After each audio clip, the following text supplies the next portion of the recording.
Ketemu lagi nih di mini podcast kelompok 3 grup A. Hari ini kita akan membahas yang kejadian baru-baru viral. Seperti saya jelaskan ini, kita udah kehadiran beberapa tamu nih dari bidangnya masing-masing, dari Pemprov Kepri nih.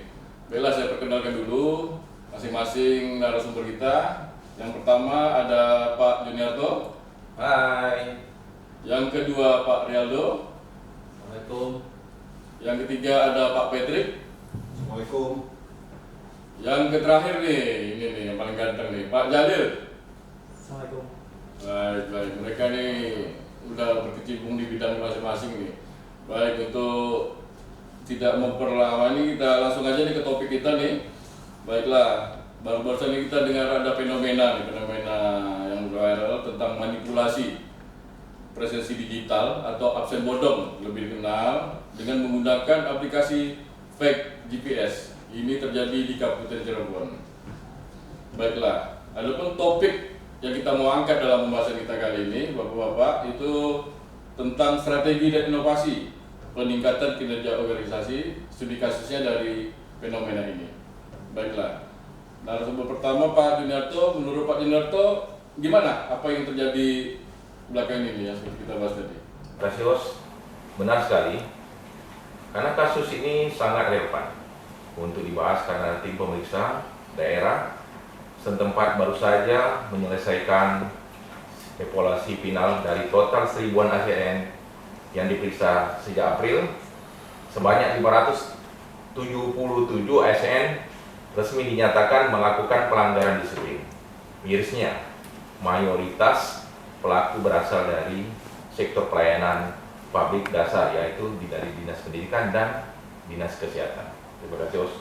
Wow, dari kacamata Pak Juniarto besar ya pelanggaran ini, jumlahnya juga datang bersama-sama ada 1000 orang, udah diperiksa tuh 577 orang. Ini pelanggaran integritas yang besar sekali untuk segi ASN ini. Ini baru pertama kali. Betul. Nah, sekarang kita bedah nih dari manajemen ASN, dari pengawasan. Mungkin untuk ini kita minta pendapat dari Pak Aldo. Baik, terima kasih host. Ya, kalau kita lihat ya berita yang viral ini sangat miris ya host ya. Dari 1000-an sampel itu 577, artinya hampir setengah ini mereka melakukan pelanggaran, yaitu tentunya sangat miris. Dari segi manajemen ASN tentu ini merupakan pelanggaran kode etik, integritas dan disiplin yang sangat berat.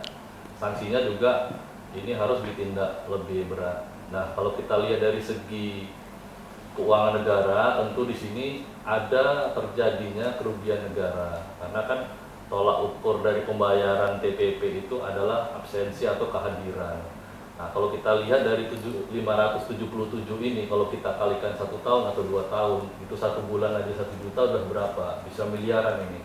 Jadi kalau saya sangat mendukung dan saya sangat layak ini untuk ditingkatkan ke audit tujuan tertentu. Jadi nanti bisa dinilai sebenarnya berapa kerugian negara tersebut yang seharusnya itu bisa digunakan untuk hal-hal yang positif lainnya gitu. Untungnya saya rasa mungkin di Kepri tidak terjadi seperti ini, tapi kita perlu antisipasi juga. Pengawasan di Kepri harus kita lebih tingkatkan dari segi elektroniknya, atau minimal ya kita ada studi atau pembelajaran dari BPSDM untuk meningkatkan integritas lah, nanti melibatkan inspektorat juga. Memang integritas harus kita mulai dari diri sendiri. Mungkin saya rasa itu. Terima kasih. Baik. Apa yang Pak Aldo sampaikan ini sangat menarik nih, karena kalau yang disampaikan Pak Aldo ini bisa juga dikatakan tindak pidana korupsi juga Pak Aldo, walaupun kecil-kecilan dari hasil pendapatan mereka tiap bulan. Betul. Berarti mereka udah pembohongan publik juga nih. Kawan-kawan semua dimulai dari kebohongan, jadi berakibat bisa menjadi tindak pidana korupsi juga. Jadi mereka absen di mana pun berada, tapi mereka tidak berkantor. Bukan begitu Pak Aldo bahasanya? Betul sekali. Baik. Kalau dari ini kan bisa dikatakan absen ini kan digital ya. Digital ini berarti kan harusnya kita dimudahkan ya dengan absensi digital ini. Sekarang kita kan udah kehadiran Pak Patrick sebagai ini nih, yang udah lama berkecimpung di dunia IT ini. Menurut Pak Patrick, gimana Pak Patrick? Baik, terima kasih host. Jadi memang saya melihat bahwa kasus di Cirebon ini adalah kasus yang unik ya. Jadi ASN itu rata-rata memiliki kemampuan smart ASN yang cukup mumpuni. Jadi mereka punya digital skill yang hebat-hebat. Tapi ya ini saya bilang tadi ini salah kaprah ya. Jadi harusnya digunakan untuk yang baik, tapi digunakan jadi hal yang untuk menguntungkan pribadinya. Jadi bagaimana kemampuan mereka merubah absensi digital itu menjadi di tempat di mana saja ya, seperti di Bang Pak Aldo tadi, bahwa ini akibatnya negara rugi, negara membayar pegawai yang tidak ada di tempatnya. Dan saya melihat dari sisi digitalnya memang seharusnya teknologi digunakan untuk meningkatkan efisiensi dan efektivitas serta transparansi. Tapi dalam kasus di Cirebon ini, bahwa digital itu malah digunakan untuk kepentingan pribadinya. Jadi saya sangat setuju apa yang dikatakan Pak Aldo, bahwa harus ditindaklanjuti itu dari sisi hukum. Nah, dari sisi teknologinya memang saya melihat masih rendahnya namanya digital etik ya. Jadi etika berdigital kita, bahwa kemampuan digital kita tidak digunakan untuk kebaikan, tapi malah digunakan untuk hal-hal yang menguntungkan dirinya sendiri. Nah, yang perlu pelajaran yang harus diambil dari situ, bahwa transformasi digital harus dibarengi dengan penguatan integritas dari ASN dan terintegrasi terhadap sistem yang ada, sehingga nanti yang pelayanan itu bisa smart ASN lebih berakhlak, berakuntabel, terus beradaptif dan berorientasi pelayanan. Mungkin itu. Baik, benar Pak Patrick, apa yang kita bahas nih. Harusnya teknologinya sudah ada, tapi moralitas penggunanya nih yang rendah nih, sampai membuat masalah seperti ini ya Pak. Masalah kaprah dia menggunakan teknologi hanya untuk kepentingan pribadi. Baik. Jadi harusnya sekarang ini di dunia digitalisasi ini memang harusnya itu mempermudah semua pengurusan birokrasi ya di pemerintahan. Jadi strategi konkret dan inovasi yang bisa kita tawarkan agar kinerja organisasi pemerintah daerah bisa meningkat dan kasus ini tidak terulang kembali. Mungkin itu yang harus kita pikirkan saat ini. Ini kita kehadiran Pak Jalil nih. Mungkin menurut Pak Jalil apa yang bisa kita buat agar kinerja organisasi pemerintah itu membaik dan kasus ini tidak terulang kembali. Silakan Pak Jalil. Baik, terima kasih host. Menarik ya apa yang disampaikan oleh senior saya tadi, dari Bang Patrick, yang digitalisasi itu seharusnya untuk mempermudah, tetapi kenyataannya banyak disalahartikan. Kalau dari kacamata saya, untuk mencegah itu ada beberapa hal yang bisa kita lakukan atau kita buat, terutama yang mungkin yang menangani dari OPD yang menangani pengawasan terhadap absensi tadi. Yang pertama mungkin kita harus bikin intervensi teknologi berlapis. Artinya apa? Kita tidak bisa hanya pakai GPS, foto di sana, cetek-cetek sudah selesai. Tapi kita tingkatkan lagi, mungkin dikunci dengan IP address di kantor itu. Jadi tidak bisa sembarangan masuk di mana aja. Kunci di kantor itu, supaya semua pegawai datang tepat waktu dan lain sebagainya bisa di situ, tidak bisa kemana-mana. Tuh, karena kita tahu semakin canggih teknologi, semakin canggih juga pemikiran para ASN ini untuk melakukan pelanggaran.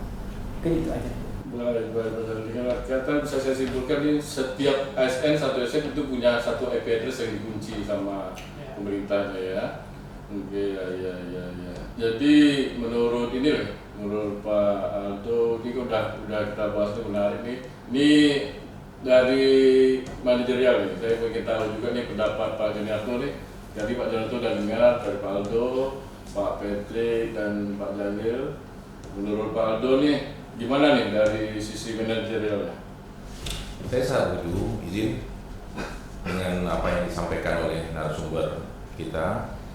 Dari sisi manajerial, strategi adalah penegakan sistem yang melalui prinsip reward dan punishment yang transparan, ASN yang berkinerja buruk dan tidak disiplin harus dipotong TTP-nya secara otomatis.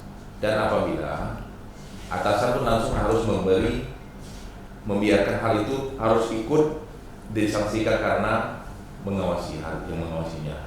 Baik. Berarti dengan kesimpulan ini, apapun pelanggaran yang terjadi itu sistem udah bisa langsung memotong otomatis TPP-nya. Jadi ASN ini tidak bisa berbuat apa-apa lagi. Sudah menurut Pak Jalil tadi sudah terkunci dengan satu IP address. Terus menurut Pak Patrick juga terkait digital tuh harus berubah lagi, dan pengawasan juga harus lebih ditingkatkan.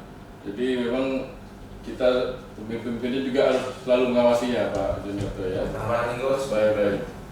Kalau untuk pengawasan atasan itu saya rasa pun hanya setidaknya kalau yang berdasarkan digital itu kemungkinan pegawai pun nggak berani untuk buat macam saya absen secara tidak jelas. Kan di sini udah data udah terfoto masuk. Kalau memang tidak satu tempat yang foto itu berarti kan otomatis sudah terfoto. Jadi pemimpin itu harus tegas ya, dari sistem itu udah terrecord lah, yang mana absen benar, yang mana tidak, ini udah terrecord, jadi langsung otomatis dengan pemimpin. Baik, ini menarik nih, apa yang luar biasa diskusi kita hari ini. Lalu dengan panjang lebar udah kita bahas, memang hal ini terlihat sepele, absen, hanya masalah absen. Ternyata dari penjelasan narasumber ini, absen itu termasuk salah satu omongan, dimulai dari diri sendiri. Kenapa kita katakan begitu? Mereka tidak masuk atau tidak berada di kantor, tapi absennya di mana aja. Mungkin bisa aja mereka di rumah pakai baju dinas, absen kepala aja.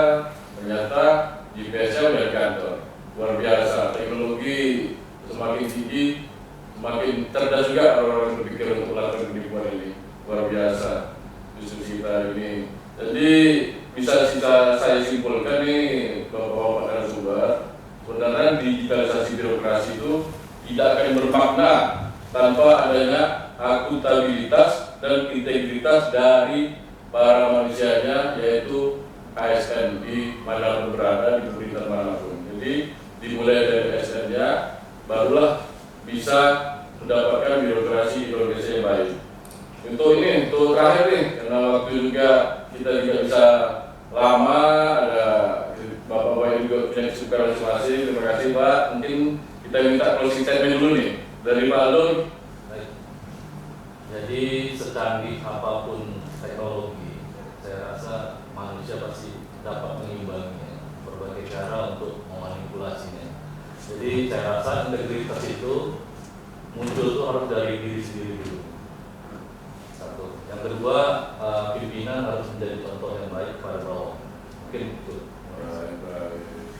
Untuk Pak Patrick, ada closing statement? Tolong disampaikan ke kita semua nih biar kita bisa membuat lebih baik lagi ke depannya. Ya, jadi Tuhan memberikan kita kepintaran, gunakanlah kepintaran etika dengan beretika teknologi itu. Jangan kita gunakan dengan untuk hal-hal yang buruk gitu loh, dari sisi etiknya. Baik. Ini ada dari ini rohaninya nih, dari kita diberikan Tuhan akal dan otak untuk bertindak berbuat yang baik gitu ya. Ini yang terakhir nih dari Pak Jalil, terus kita mana? Baik, terima kasih. Ya, kita sadari ya, semakin tinggi teknologi, semakin banyak pelanggaran. Maka itu pelanggaran itu bisa kita hilangkan. Itu mulai dari diri kita. Ya, apa yang disampaikan oleh Pak Aldo benar. Mulai dari kita dulu, baru orang lain.